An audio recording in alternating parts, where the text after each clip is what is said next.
Examination के perspective से very important है। अब चाहे उसे अपना एनुअल एग्जाम बोल दो, चाहे आप कंपटीशन का एग्जाम बोल दीजिए, उस दोनों के लिए दोनों बहुत ही इंपॉर्टेंट है।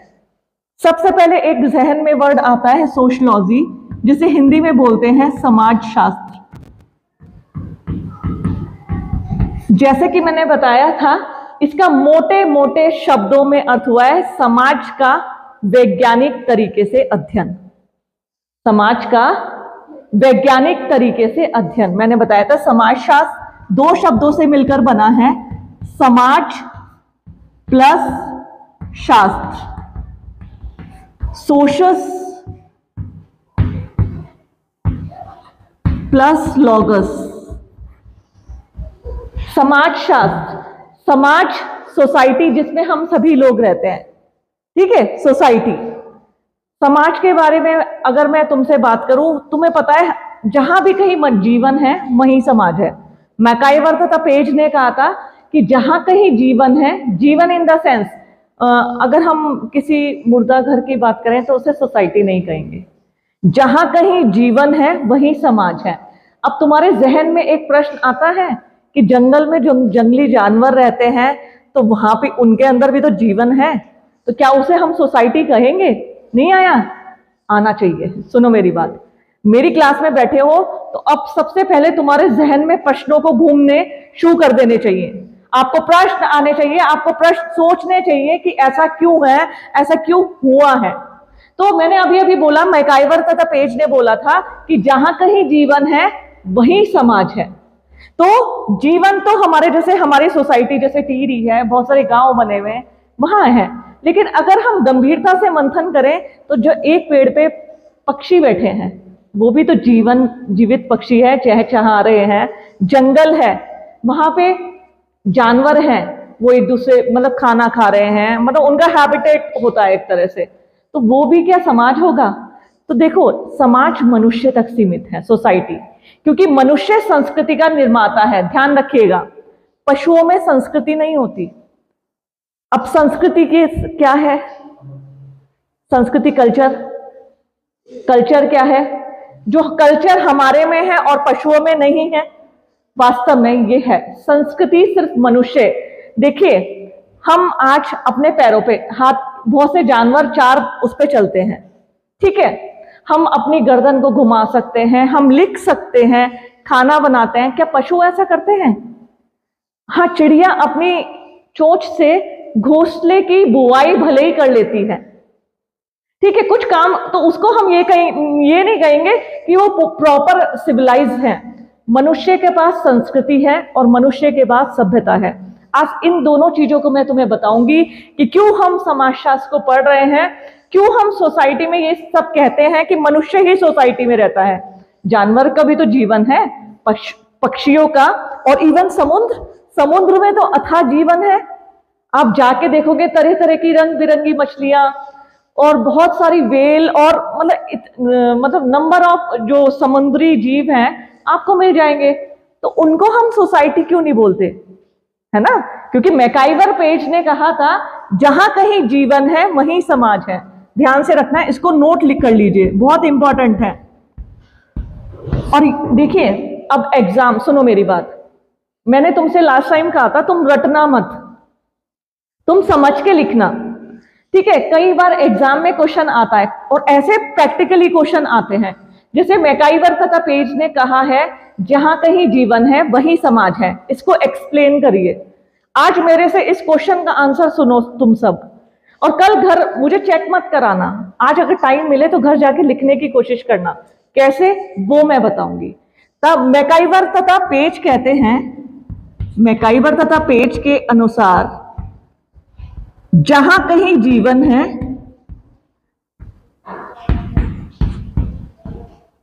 कहीं जीवन है वही समाज है।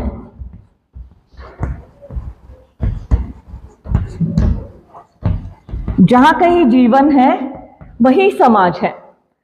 इसे प्रश्न समझ लो। ये तुम्हारे सामने एक प्रश्न है, तुम्हें इसका उत्तर लिखना है। और जो मैंने तुम्हें बताया था, मेरी क्लास में बैठे हो तो तुम्हें समझ के लिखना है, रटना नहीं है। फॉर एग्जाम्पल ये किताब में तुम्हें ढूंढे से नहीं मिला, फिर तुम वो मानसी चित्रा वित्रा खरीद के लाओगे, उसमें भी नहीं मिलेगा। एग्जाम में क्वेश्चन आ गया, सबसे पहले यहां तुम बताओगे हाँ ठीक है, जहां कहीं जीवन है वहीं समाज है, मनुष्य में जीवन है, और जीवन कहां पर है? जंगल में जीवन है, समुद्री जीवों में जीवन है, उड़ने वाले पक्षियों में जीवन है, लेकिन उनके पास सभ्यता और संस्कृति नहीं है। किनके पास? जानवरों के पास, पक्षियों के पास, समुद्री जीवों के पास। हम मनुष्य के पास सभ्यता और संस्कृति है। थोड़ा सा अब यहां मैं तुम्हें कल्चर एंड सिविलाइजेशन, सभ्यता और संस्कृति, इसकी बात करती हूं। सभ्यता और संस्कृति की, सिविलाइजेशन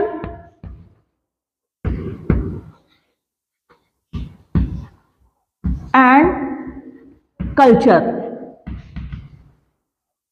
कल्चर एंड सिविलाइजेशन। थोड़ा सा इसके बारे में, पहले ये पूरे चैप्टर्स हैं, जब मैं विस्तार से इनको तुम्हें पढ़ाऊंगी, लेकिन आज हल्का सा मैं इसके बारे में बताऊंगी। संस्कृति शब्द आज से पहले तुमने इस कक्षा में बाहर कहीं सुना है? संस्कृति? हाँ बेटा, नवीन कहाँ सुना? क्लास में सुना। वैसे संस्कृति क्या जानते हो संस्कृति के बारे में?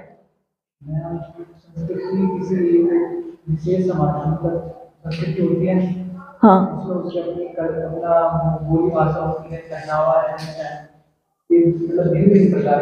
Very good, excellent. और किसी ने सुना है संस्कृति के बारे में? पीछे बच्चों, साक्षी, और मैं तुम्हारा नाम भूल जाती हूँ, याद कर लूंगी, थोड़ा टाइम लगेगा, सॉरी। क्या नाम है बेटा? हाँ, मुस्कान। मुस्कान, संस्कृति के बारे में सुना है? हाँ बिल्कुल, नवीन ने थोड़ा ठीक बताया, थोड़ा नहीं काफी कुछ बता दिया इसने। अक्सर हम संस्कृति की, हम कहते हैं ना उत्तराखंड की लोक संस्कृति, हरेला चल रहा है, हम कहते हैं ना अक्सर हरेला हमारे उत्तराखंड की लोक संस्कृति है। जो हरेला उत्सव है, उत्तराखंड के बाहर इसका कहीं नाम मत सुनना तुम, सिर्फ उत्तराखंड में हरेला उत्सव बनाया जाता है। फिर हम कहते हैं, हम अक्सर देवी देवताओं के डोले देखते हैं, हम कहते हैं ये उत्तराखंड की सांस्कृतिक पहचान है।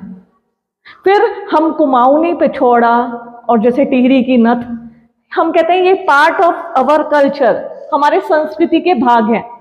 ठीक है, बहुत ध्यान से समझना, मैं इस क्वेश्चन का आंसर बता रही हूं तुम्हें और समझाऊंगी कैसे लिखना है। तो ये हम कहते हैं कि हमारी संस्कृति है। देखो, संस्कृति इंग्लिश में इसको बोलते हैं कल्चर। कल्चर कहते हैं संस्कृति को, इस संस्कृति जिसका निर्माता मनुष्य ही है।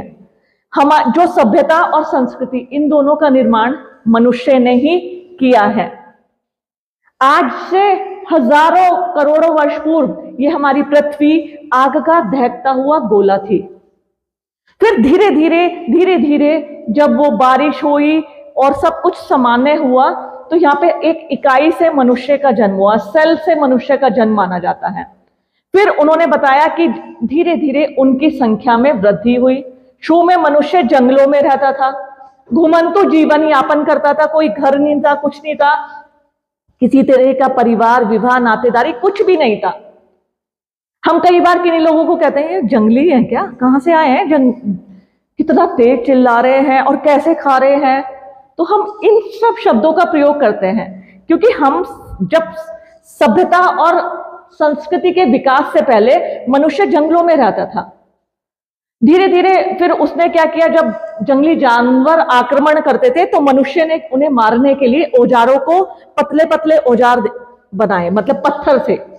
तो वो उन औजारों को अपने पास रखते थे, कोई जंगली जानवर अटैक करता था वो उन पे मार देते थे। ठीक है, फिर वो भोजन करते थे, तो भोजन करने से कई बार जैसे सांस खराब हो गया, तो धीरे धीरे उन्होंने आग, जैसे कई बार क्या हुआ, पत्थर टकराए, सूखी घास में आग लग गई, पत्थर से पत्थर टकराए तो उन्होंने आग जलाना सीखा। पहिए से मिट्टी के बर्तन को बनाना सीखा। जब बच्चे उनके कहीं इधर उधर घूमते थे, कुछ बच्चे मर जाते थे, तो स्थायी निवास की प्रवृत्ति पनपी उनमें कि एक जगह घर बना लेते हैं, बच्चों को लेके हमें बारिश धूप में भटकना नहीं पड़ेगा।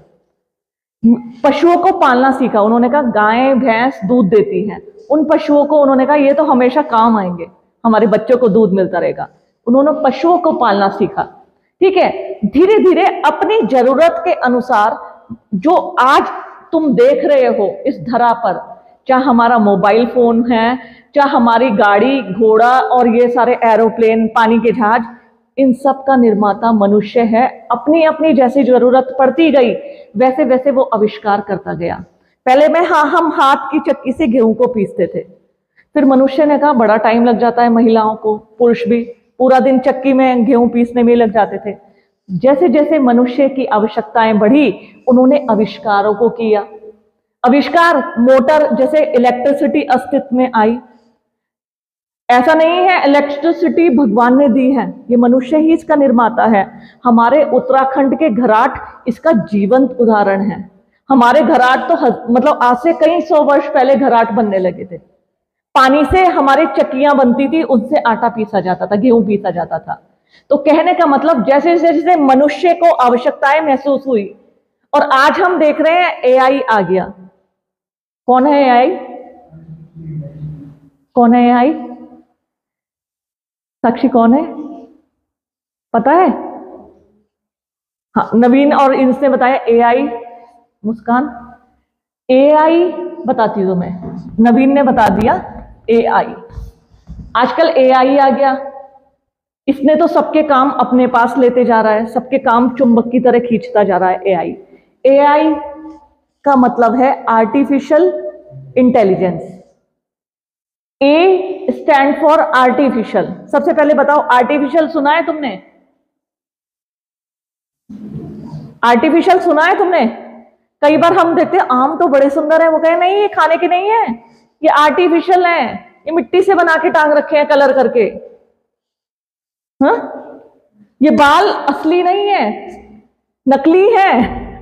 बहुत से लोग एक्सटेंशन यूज करते हैं। फिर बहुत से लोग मोम के पुतले देखते हैं। हम देखते हैं मैडम तुसाप का संग्रहालय है, उसमें अमिताभ बच्चन का, प्रधानमंत्री मोदी जी का मोम का पुतला रखा है। फिर हम कहते हैं ये असली नहीं है, आर्टिफिशियल है। आर्टिफिशियल समझ में आ गया ना? दिखने में हूबहू वैसा, ओरिजिनल जैसा, लेकिन वो आर्टिफिशियल होता है। जैसे हम कई बार हम कहते हैं चीन ने प्लास्टिक के चावल, तो हम कहते हैं ये आर्टिफिशियल है। एआई मतलब आर्टिफिशियल इंटेलिजेंस, मतलब आर्टिफिशियल है, इंटेलिजेंस मतलब जो हमारे कार्यों को बिल्कुल हूबहू वैसे काम कर देता है और कार्य को बहुत आसान बना देता है। Artificial intelligence. रोबोट्स आ रहे हैं, बहुत सारे रोबोट्स बन पड़े हैं। तो यहां से हटके थोड़ा वापस आऊंगी, उसे खींचूंगी तो बहुत लंबा हो जाएगा।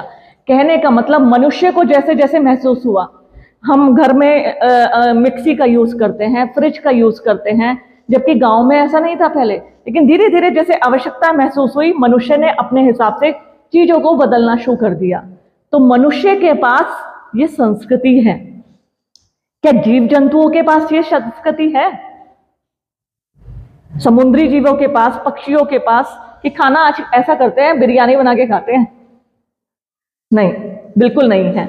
मेरी बात समझिए।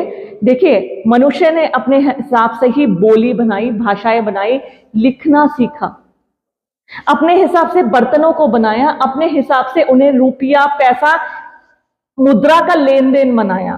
जो धातुएं बहुत मुश्किल से मिलती थी, उनके उन्होंने सिक्के जारी किए, सोना, चांदी, तांबे की अशर्फियां, ये सब उन्होंने सिक्के जारी किए जो बहुमूल्य होती थी। तो कहने का मतलब मनुष्य संस्कृति का निर्माता है। इस क्वेश्चन का आंसर, जहां मेकाइवर पेज कहते हैं ना कि जहां कहीं जीवन है वहीं समाज है, तो जीवन का मतलब होता है कि जहां कहीं जीवन है वहीं समाज है, कि मनुष्य समाज को ही समाज कहते हैं। हम पशु समाज बोल देंगे, जीव जंतुओं का समाज बोल देंगे, लेकिन वो सोशल नहीं है। आज हमें अपने दायरे पता है कि हम वस्त्र पहन के इधर जाते हैं, ठीक है, हम अपने व्यवहारों पर नियंत्रण रखते हैं, ज्यादा हंस के नहीं बोलना, हा हा हा हा हा, ठीक है। बाई चांस किसी की मृत्यु हो गई तो हम शोक प्रकट करने गए और वहां पे कोई हंसने लगे, तब हम कहेंगे जंगली है क्या, पागल हो गया ये, यहां तो कोई मर रहा है और ये हंस रहा है। तो हमें अपनी मर्यादाएं पता है, क्योंकि हम अपनी संस्कृति का पालन करते हैं। मनुष्य संस्कृति का निर्माता भी है और उस संस्कृति को पालता भी है। इसलिए हम कह सकते हैं कि मनुष्य समाज जो है वही वास्तविक सोसाइटी के अंतर्गत आता है, क्योंकि मनुष्य ने संस्कृति का निर्माता किया है। संस्कृति को अपनाकर, देखो सभ्यता किसे कहते हैं? सभ्यता, सिविलाइजेशन बोलते हैं। मनुष्य संस्कृति का निर्माता है, मतलब जितने भी तुम वस्तुएं जो कुछ भी देख रहे हो, ये पार्ट ऑफ कल्चर है। Part of culture mobile phone है, फाउंटेन पेन है, ठीक है, स्कूटी है, कार है, जो हमारी राह को आसान बनाते हैं। हम ही लोगों ने इनका आविष्कार किया है। जब हम इनको अपनाते हैं, अपनाना इन द सेंस, हम कहेंगे बड़ी मॉडर्न है मैम, तो टैबलेट से, मोबाइल से, लैपटॉप से। जब लोग जंगलों में रहते थे, हम उन्हें जंगली बोलते थे। जब वो घर में रहने लगे, अप्लायंसेस यूज करने लगे, हम कहते हैं सिविलाइज्ड हैं, बहुत सभ्य हैं। ठीक है, शहर के लोग बहुत सभ्य होते हैं, लिफ्ट में जा रहे हैं अपनी मल्टी स्टोरी बिल्डिंग में। संस्कृति के जो पार्ट होते हैं उनको अपनाते हैं हम, तो हम सिविलाइज्ड बन जाते हैं, सभ्य बन जाते हैं। ध्यान से समझना, फिर से रिपीट कर रही हूं। संस्कृति खासतौर पे दो प्रकार की होती है। मैं आगे तुम्हें डिटेल में पढ़ाऊंगी। संस्कृति दो प्रकार की होती है, कल्चर, भौतिक और अभौतिक। ध्यान से देना, इसका आंसर है भौतिक संस्कृति और अभौतिक संस्कृति। भौतिक संस्कृति जितनी भी वस्तुएं तुम देख रहे हो, जिनका निर्माण मनुष्य ने किया है, पंखा, मोबाइल फोन, चौक, डस्टर, ये कुर्सी, चेयर, एरोप्लेन, वो भौतिक संस्कृति में आते हैं। अभौतिक संस्कृति जो मुझे नवीन ने बताया, हमारी संस्कृति, खान पान, वेशभूषा, हम कहते हैं ना हमारे धार्मिक विश्वास, हम जो अपने उसमें रीति रिवाजों में, त्योहारों में जो हरेला पर्व है, ये हमारा विश्वास ही तो है। ये क्या है? अभौतिक संस्कृति। जब भौतिक संस्कृति है, इसे ही सभ्यता बोलते हैं, क्योंकि विभिन्न आविष्कार, ये आविष्कार है जिनका आविष्कार मनुष्य ने किया है। ये तो सिर्फ क्या है? धार्मिक नियम, विश्वास, रीति रिवाज, ये है अभौतिक संस्कृति। और जितने भी आविष्कार हैं, चाहे वो aeroplane, computer, mobile phone, laptop, कुछ भी दिख रहा हो तुम्हें, इस नजर घुमा के देख लो, जितनी भी वस्तुएं दिख रही है सब मनुष्य ने बनाई है, भगवान ने नहीं बनाई, मनुष्य ने बनाई है। तो वो आता है भौतिक संस्कृति में। और भौतिक संस्कृति को अपनाने से हम आधुनिक होते हैं। जैसे हम कहते हैं कि चलो आज ऐसा करते हैं, हम ऋषिकेश चलते हैं और घोड़ा गाड़ी पे चलते हैं। तो लोग, अगर हम घोड़ा गाड़ी पे जाएंगे, लोग कहेंगे अरे ये लोग पागल हो गए क्या? नहीं, ऐसे तो बोलोगे, कहेंगे कितने पिछड़े हुए हैं। जब गाड़ी आ गई, बस आ गई, बहुत सारे, अब तो हेलीकॉप्टर भी जाने लगे हैं, बहुत सारे संसाधन हैं। तो जिन चीजों को अपनाने से हम आधुनिक हुए हैं और हमारा काम आसान हुआ है, तो हमें बोला जाता है सभ्य, कि हम बहुत सभ्य हैं। जो ये फैमिली रहती है ना, बहुत सिविलाइज्ड है, बहुत अच्छे से बोलते हैं, इनके यहाँ सब काम वैसे होता है। कई बार हम बड़े बड़े शहरों में जाते हैं, अप्लायंसेस, आजकल तो आर्टिफिशियल इंटेलिजेंस, तो मनुष्य के पास संस्कृति है और भौतिक संस्कृति है। उन चीजों को अपनाने से मनुष्य आधुनिक हुआ है, सिविलाइज हुआ है, जिस कारण हम कह सकते हैं कि मनुष्य जो है वो ही संस्कृति का निर्माता है। और मनुष्य समाज को ही समाज कहा जाता है, पशु समाज को समाज नहीं कहा जा सकता। अब रीजन, अब इतना समझ में आ गया, पशु समाज को समाज क्यों नहीं कहा जा सकता? आंसर तुम्हारे सामने है। पशु आविष्कार नहीं कर सकते, लिख नहीं सकते, उनकी बोली होती है, चहचहाते हैं।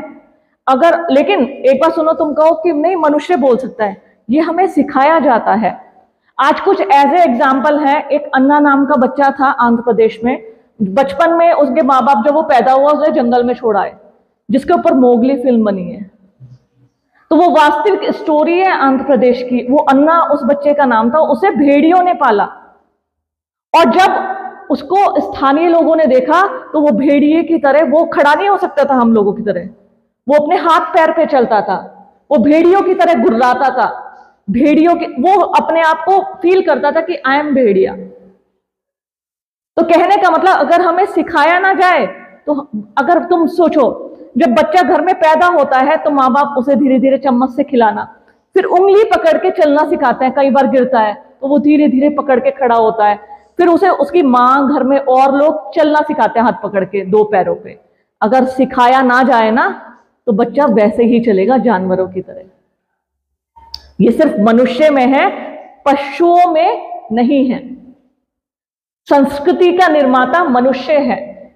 संस्कृति, हम कहते हैं हमें बिहेवियर सिखाया जाता है, हमें लिखना पढ़ना, जो अक्षर का ज्ञान है वो हमें और सिविलाइज बनाता है। जो हम शिक्षा ग्रहण कर रहे हैं वो हमें और सिविलाइज बनाई जाती है। तो ये जो मैकाइवर तथा पेज का जो स्टेटमेंट था, जहां कहीं जीवन है वहीं समाज है, इसका आंसर है कि जीवन जो है तो कई जगह पर, लेकिन मनुष्य संस्कृति का निर्माता है। मनुष्य के पास लिखना पढ़ना, अपने हाथों के माध्यम से उसने कितने ही आविष्कार किए, उन आविष्कारों को हमने अपनाया, जिसके कारण हम आधुनिक हुए हैं, सभ्य हुए हैं, सभ्यता की ओर अग्रसर हैं। पहले लोग गांव में नहीं पहचानते थे, अब धीरे धीरे अब तो देखो टावर गांव तक पहुंच गए, सोशल मीडिया गांव तक चला गया, टीवी, फ्रिज, वॉशिंग मशीन क्या नहीं है। तुम केदारनाथ में, तुम बद्रीनाथ में चले जाओ, होटल्स वगैरह वहां रहते हैं, वहां सारी फैसिलिटी रहती है। तो कोई भी क्षेत्र अछूता नहीं है सिविलाइजेशन से, भौतिक संस्कृति से। तो इसलिए कहा जाता है, मैकाइवर तथा पेज ने कहा है, जहां कहीं जीवन है वहीं समाज है। इस क्वेश्चन को तुम करना और इसका आंसर लिखने की कोशिश करना, इस स्टेटमेंट को एज अ क्वेश्चन मानना, फिर लिखना कि क्या है और कैसे। देखो, क्वेश्चन लिखने का सबसे अच्छा तरीका होता है, सबसे पहले योजना बना लो। मैंने तुमसे सिविल सर्विसेज की कुछ बातें की थी। सिविल सर्विसेज में मेंस एग्जाम डिस्क्रिप्टिव होते हैं, लिखने वाले 8 पेपर, ऑब्जेक्टिव नहीं होते हैं, इसलिए सिविल सर्विसेज बहुत मुश्किल परीक्षा है। प्रीलिम्स होता है, उसमें 2 ऑब्जेक्टिव होते हैं, और जो मेंस होता है वो डिस्क्रिप्टिव होता है, उसमें हमें लिखना पड़ता है। और लिखने के लिए तुम रटा नहीं जाता, समझा जाता है। जैसे मैं तुमसे अपना एक एक्सपीरियंस शेयर करती हूं।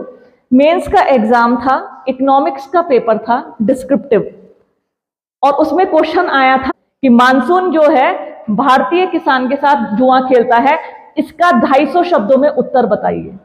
अब तुम बताओ, इसमें मुझे सबसे, देखो मैंने कहा ना, डिस्क्रिप्टिव लिखना सीखो, इसको सोचो कि भारतीय मानसून किसानों के साथ जुआ खेलता है। जुआ किसे कहते हैं? जीत भी सकते हैं और नहीं भी, प्रोबेबिलिटी जिसे कहते हैं, कि संभावना। जैसे जुआ होता है या शेयर मार्केट, आज मैंने शेयर खरीदा, क्या सोच के, शायद ये बढ़ जाए, बढ़ भी सकता है और नहीं भी। फॉर एग्जाम्पल, मेरे पास 5 गेंद हैं, अलग अलग रंग की है, और एक मैंने थैले में डाल दी, लाल, हरी, पीली, नीली, काली। अब मैंने कहा तुम एक एक करके निकालो, जिसके पास हरी गेंद आएगी उसको मैं गिफ्ट दूंगी। मेरी बात ध्यान से सुनो, ठीक है? तुमने निकाली, लाल निकली, इसने निकाली, हरी निकली, इसने निकाली, सफेद निकली, इसने निकाली, काली निकली। अब मुस्कान ने निकाली तो इसकी हरी निकल गई। तो संभावनाएं हैं, आ भी सकती है और नहीं भी। तो इसमें हमें उत्तर देना था कि जो भारतीय मानसून है, कई बार भारतीय मानसून के अकॉर्डिंग किसान खेत पे पैसा लगाते हैं, ठीक है? अपनी पूंजी संपत्ति, कई बार लोन लेके वो बीज लेते हैं, और जो मैंने उत्तर लिखा था वो मैं तुम्हें बता रही हूं। वो लोन लेके बीज खरीदते हैं और इस उम्मीद में अगर मानसून आ जाए तो हमारी फसल बहुत अच्छी होगी और हमें उससे अच्छा मुनाफा होता है। पर मानसून फेल हो गया, मानसून आया ही नहीं समय से, तब तक वो बीज को धूप ने जला दिया और बीज नष्ट हो गए। बाद में बारिश आ गई तो क्या फायदा? तो किसानों को क्या हुआ? नुकसान हुआ। उन्हें लोन देना है, उसकी किस्त भरनी है, साहूकार से पैसा लिया है वो भरना है। तो इसका आंसर होगा ये कि भारतीय मानसून किसानों के साथ जुआ खेलता है। जुआ इसलिए कि किसान जो होते हैं लोन ले लेते हैं इसी उम्मीद में समय से आ जाएगी।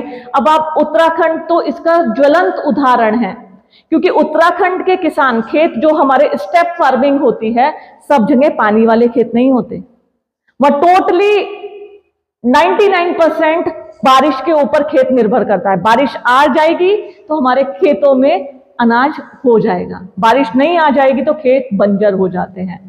तो ये वास्तव में ये इसके उदाहरण है। तो मैं कई बार तुमसे कहती हूं कि इसको समझो, लिखने से पहले इसको जानो कि इसमें क्या है। ठीक है, समझ आया? इस क्वेश्चन को लिखना।